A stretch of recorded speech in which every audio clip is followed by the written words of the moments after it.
Greetings everyone. I think you'll enjoy this video on Virabhadrasana II, the Warrior II pose. In this part 1, we build the foundation of the pose from the ankles, knees, hips, pelvis, finding the strength and the proper alignment to make the pose really work.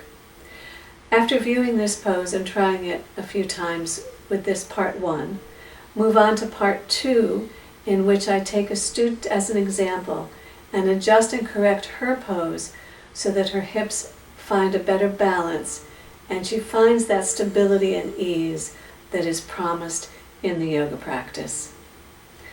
I hope it's useful for you. Let me know what you think.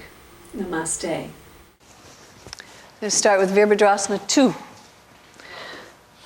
Inhale. Step or jump your feet apart, doesn't matter. 3.5 to 4 feet wide, ankles underneath your wrist. That's the form of the pose. Lift the chest, roll the shoulders back. Lisa, make your arms level with your shoulders. No, your arms are down here. Ha ha ha. Good. You have to kind of look and see if they're there where you want them, yes? Turn in 25 degrees with your left foot. Turn out 90 degrees with your right foot, heel bisecting the arch. Now root down into your heels and pull up with your inner and outer ankle like you were doing in dog pose and in Uttanasana. Charge the kneecaps up to the quads. Now where is your pelvic floor? Can you draw your tail down and still lift the pit of the abdomen up?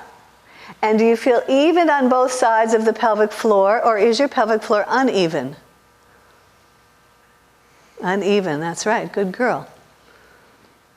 To even out the pelvic floor, you need to lift the right hip up a little bit further and descend the outside of the left hip down. And as we saw earlier with Wanda, any instruction can be overdone or underdone. So don't overdo, don't underdo, see what you can find out. Take a deep inhalation. As you exhale, lift the inner front knee and bend to 90. Your knee should be over the ankle. Check immediately to see if your knee is over the ankle. Take the legs wider if you need to. Now anchor down to the outside edge of the rear foot and lift from the inner arch of the rear foot, the inner ankle bone up to the inner groin. Lift the inner groin. Now take that up through your pelvic floor to your chest. So as the outer heel roots down, lift up the inner line of the leg and the body to the chest and expand out into your left arm. Your left arm. There you go. And inhale, up you come. Okay, not bad. Let's turn to the second side, hands on your hips. Turn your feet forward and then turn to the other side. Root down into your heels. Firm your quads, pull up on those quads. Check your pelvic floor. You can always tell by feeling. You have to lift the right side a little more. Sorry, it's your left side.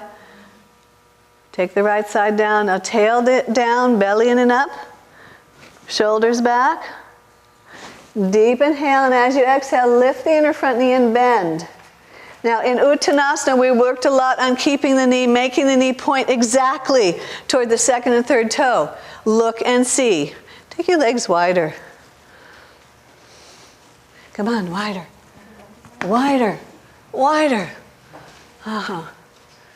Look and see the front knee.